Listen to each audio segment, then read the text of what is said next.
ఉన్న బంగారాన్ని విడిపించి ఆ రోజు ఆన్లైన్ రేటుకే మేము కొంటాం. Sharma gold company. Hi hello, welcome to Suman TV. So Andhra Pradesh రాష్ట్ర రాజకీయాలు దేశమంతా చూస్తుంది అని చెప్పారు. నిజంగా దేశమంతా చూస్తుంది. కానీ విని ఎరగని రీతిలో దాదాపు 160 పైచీలకు వచ్చే అవకాశం ఉంది అంటున్నారు. ఫిగర్స్ చూస్తే అలానే తెలుస్తుంది.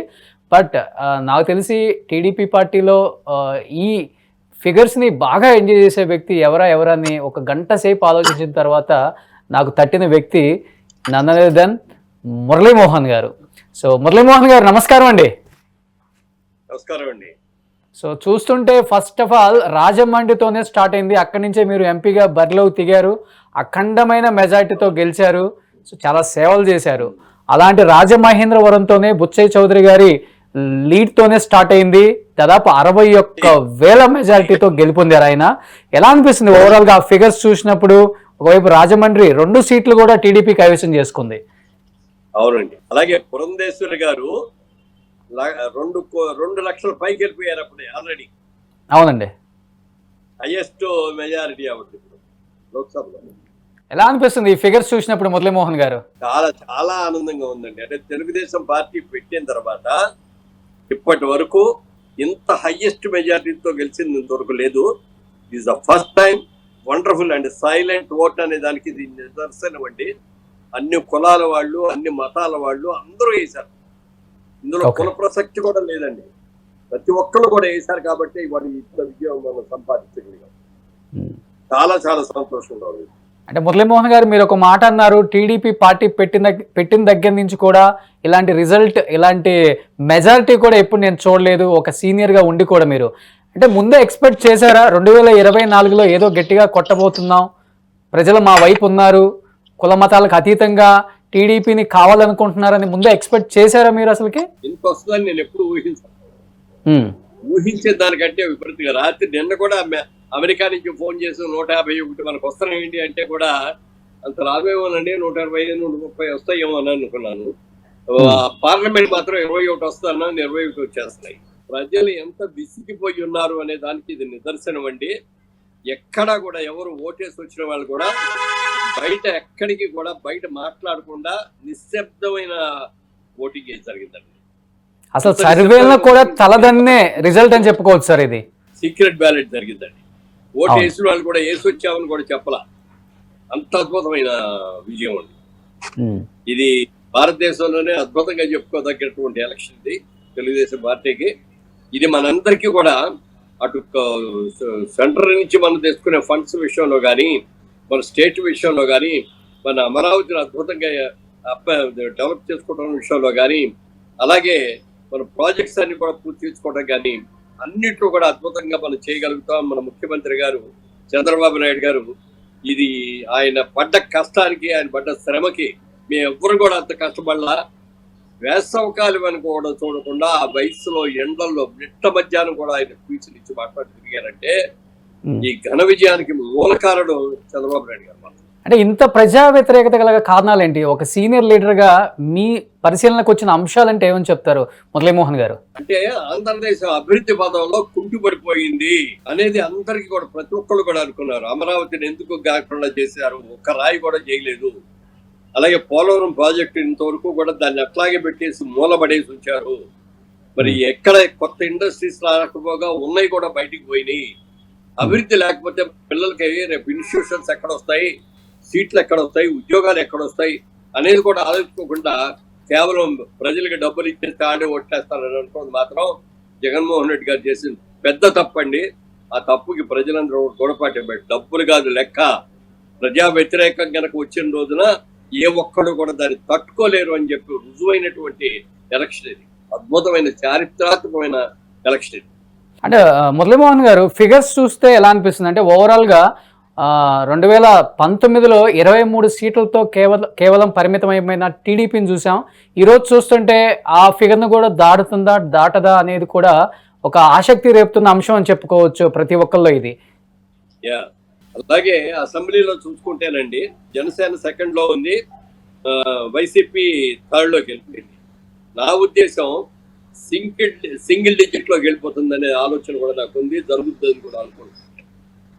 ఎందుకంటే ఇంకా రౌండ్లు చాలా ఉన్నాయి కాబట్టి. యా అంటే ఇంకొకటి కూడా మురళీమోహన్ గారు ఓవరాల్ గా చూసుకుంటే ఇప్పటి వరకు కూడా స్వాతంత్రం వచ్చిన దగ్గర నుంచి 4వసారి ముఖ్యమంత్రి అయిన వ్యక్తి ఎవ్వరూ లేరు. అది రికార్డ్ బ్రేక్ చేస్తున్నారు ఇప్పుడు చంద్రబాబు నాయుడు గారు. ఎలా అనిపిస్తుంది ఇది? గర్వంగా అనిపిస్తుంది, చాలా గర్వంగా, చాలా అణుకుగా అనిపిస్తుంది. గర్వం చెప్పి తలేకరేసి చెప్పడం కాదండి, ప్రజా చైతన్యం అంతా ఉంది. ప్రజలందరూ కూడా ఈ గవర్నమెంట్ పోవాలి, కొత్త గవర్నమెంట్ రావాలి, మళ్ళీ చంద్రబాబు లాంటి అద్భుతమైన నాయకుడు మనం ఆ రోజున ఏదో ఒక్క ఛాన్స్ అన్నాడని చెప్పి ఇచ్చి మనం రాష్ట్రాన్ని మనమే నాశనం చేసుకున్నాం అనేది ప్రజలందరూ కూడా గుర్తించారు కాబట్టే ఇవాళ ఈ ఘనమైన విజయం రావడానికి కారణమైంది. సో చంద్రబాబు నాయుడు గారిని కలిసారా? బాగా అందరూ ఒకే చోట ఉన్నారనుకుంటా, చాలా మంది కనిపించారు బిఫోర్ వీడియోలో కూడా. మాకు విద్యలో ఉంటారులే అని చెప్పి డిస్టర్బ్ చేయలే, రాత్రి గో లేకపోతే రేపు మార్నింగ్ గో డిస్టర్బ్ చేద్దాం అనుకుంటున్నాం. ఓకే. సో ప్రమాణ స్వీకారం అంటే రిజల్ట్ రాకముందే వైసీపీ ప్రకటించింది సంబరాలకు సిద్ధం కాండి, 9th టైము వెను కూడా చెప్పింది ప్రమాణ స్వీకారానికి.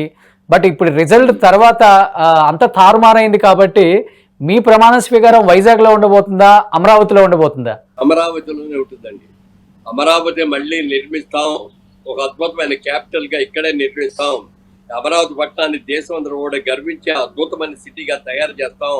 పోలవరం ప్రాజెక్టు 100% పూర్తి చేస్తాం. ఈ 5 ఏళ్లలో పూర్తి చేసి అన్ని ఎకరాలకి రైతులకు అందరికి కూడా అభివృద్ధి వచ్చేటట్టుగా చేస్తామని చెప్పి ఘనంగా చెప్పుకుంటున్నామండి. మా చంద్రబాబు నాయుడు గారు డెఫినెట్ గా చేస్తారు. ఇది మన అదృష్టం. కిందసారి అంత మంచి వ్యక్తిని ఓడించుకోవడం అనేది మన దురదృష్టం. ఆయన ఎవరైతే ఒక ఛాన్స్ అడిగాడు, ఓనీలే పాపం అని ఇస్తే ఎలా ఇచ్చేసాడండి. అంత ఘనమైన విజయాన్ని ఇస్తే అలాగా చేసుకునేది ఒక ముఖ్యమంత్రి. తను చేసిన తప్పుకి తను ఇవాళ సరి అయిన గుణపాఠం నేర్చుకుని సరి అయిన రిజల్ట్, సరి అయిన తీర్పుని, జన తీర్పుని తీసుకోగలిగి. సో మురళీమోహన్ గారు, లోకేష్ గారు చాలా సార్లు ప్రస్తావించారు, మేము మళ్ళీ అధికారంలోకి వస్తే మా దగ్గర ఒక రెడ్ బుక్ ఉంది, ఆ రెడ్ బుక్ లో ప్రతి ఒక్కరి లెక్కలు తెలుస్తామని చెప్పారు చాలా సార్లు కూడా. ఇంతగా ఆ రెడ్ బుక్ గురించి మీకు ఏమైనా తెలుసా? దాంట్లో ఉన్న పేర్ల గురించి చాలా ఆసక్తికరంగా ఉంది ఆ రెడ్ బుక్ అనేది కూడా. పేర్ల గురించి నాకు తెలియనప్పటికీ కూడా చంద్రబాబు లాంటి నాయకుడు ఎప్పుడు ఇట్లాంటి మాటల్లా ఒక లోకేష్ అనే యువరక్తంతో ఇది మాట్లాడిన దాన్ని చాలా మంది శబాష్ శబాష్ శబాష్ అన్నారు. అవును, ఎందుకంటే గవర్నమెంట్ తో పాటు పోలీస్ డిపార్ట్మెంట్ కానీ ఐఏఎస్లు కానీ అందరూ కూడా ఆ పక్కనే చేయడం మూలంగా చాలా అన్యాయాలు జరిగినాయి. కానీ ఒక్కసారి ఐఏఎస్ ఐపీఎస్ ఆఫీసర్లు గుర్తు చేసుకోండి సార్, ఎప్పుడు కూడా మీ నిజాయితీని మీరు నిలబెట్టుకోవాలి, మీ ఇండివిజువాలిటీని మీరు నిలబెట్టుకోవాలి తప్ప పార్టీ గవర్నమెంట్ ఏదో వచ్చేసిందని చెప్పి వాళ్ళకి దాసోహం చేయకూడదు. మీ ఇండివిజువాలిటీ మీకు ఉండాలి సార్.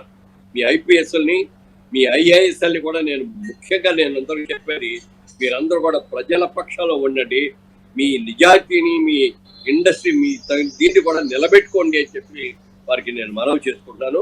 అది జరుగుతుంది, జరిగి తీరుతుంది. సార్ ఎన్నో గవర్నమెంట్ చూశారు, మీరు కూడా రాజకీయాల్లో చంద్రబాబు నాయుడు గారి కన్నా ముందు ఎన్టీఆర్ గారితో ట్రావెల్ చేశారు, చంద్రబాబు నాయుడు గారితో ట్రావెల్ చేస్తున్నారు. హేమీలు మంత్రులు కూడా ఓటమి దిశగా ఉంది.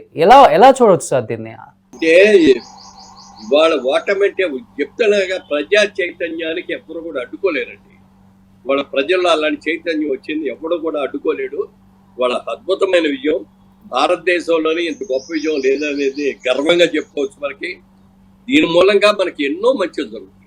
ఎందుకంటే కేంద్ర ప్రభుత్వం కూడా ఈ ఆంధ్రప్రదేశ్లో వచ్చిన విజయానికి సంపూర్తి సహకారం ఇవ్వటమే కాకుండా మనకు కావలసిన ఫండ్స్ కానీ, మన ప్రాజెక్ట్స్ కానీ, మన ఇన్స్టిట్యూషన్స్ కానీ, మన ఇండస్ట్రీస్ కానీ పూర్తిగా సహాయ సహకారాలు అందుతాయి అని చెప్పి మనం అభివృద్ధిని సాధించగలుగుతామని చెప్పి చంద్రబాబు నాయుడు గారిని అందరూ కూడా ఒక దేవుడు లాగా పొందాలి, ఒక అభివృద్ధి పదంలో ఉండేటువంటి వ్యక్తిగా ఆయన్ని చేయాలని మనస్ఫూర్తిగా. సార్ లాస్ట్ అండ్ ఫైనల్ గా చెప్పండి, చంద్రబాబు నాయుడు గారు అధికారంలోకి రావటం ఎంతో మంది, కొన్ని కోట్ల మంది కళ అని చెప్తున్నారు. అట్ ది సేమ్ టైం కొన్నివేళ పవన్ కళ్యాణ్ అనేది కూడా కొన్ని కోట్ల మంది కళే. సో అలాంటి పవన్ కళ్యాణ్ గారికి ఇప్పుడు ఎటువంటి ప్రత్యేకమైన స్థానం ఇవ్వబోతుంది టీడీపీ పార్టీ అంటే ఏమని చెప్తారు? అంటే డిప్యూటీ చీఫ్ మినిస్టరా, లేదా హోమ్ మినిస్టరా, ఎలాంటి పదవినిచ్చి? ఇవాళ జరిగినటువంటి ఈ విజయానికి మూల కారణంలో మొదటి వ్యక్తి ఎవరు అంటే మరి ఆయనే. ఓకే.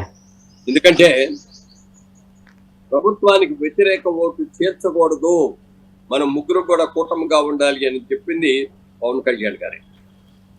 అది ఆయన తీసుకున్నాడు, లీడ్ తీసుకున్నాడు. ఆ లీడ్కి అద్భుతంగా వర్క్ చేశాడు ఆయన. ఎక్కడ నాకు ఇంత వస్తుంది అంత వస్తుంది అని కానీ, లేకపోతే నాకు ఈ పొజిషన్ రావాలి ఇది వస్తుందని కానీ ఊహించకుండా చేశాడు. నేను మనస్ఫూర్తిగా పవన్ కళ్యాణ్ గారిని మనస్ఫూర్తిగా అభినందిస్తున్నాను. సుదీర్ఘ రాజకీయాల్లో మంచి అనుభవం ఉంది మీకు, ఆ పార్టీతో ఇన్ని సంవత్సరాలుగా ట్రావెల్ చేస్తున్నారు. సో ఫ్యూచర్లో ఇన్ కేస్ మీ సేవలు ఉపయోగించుకోవాలి అనుకుంటే మీరు మళ్ళీ యాక్టివ్ అయ్యే అవకాశాలు ఉన్నాయా మురళీమోహన్ గారు? మీ పాత్ర ఉండబోతుందా? దయచేసి యాక్టివ్ గా నేను ఉండదలుచుకోలేదు.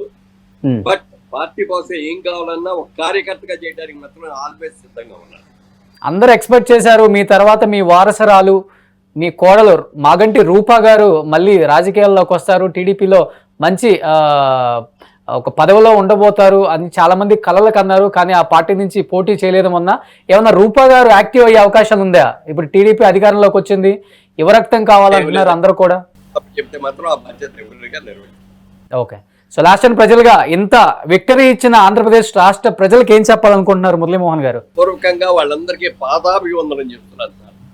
మీరు ఎంత గొప్పవారో, మీరందరిలో ఎంత గొప్ప చైతన్యం వచ్చిందో, మీరు ప్రజా నిర్ణయాన్ని, ఒక అద్భుతమైన నిర్ణయాన్ని మీరు ఇచ్చినందుకు.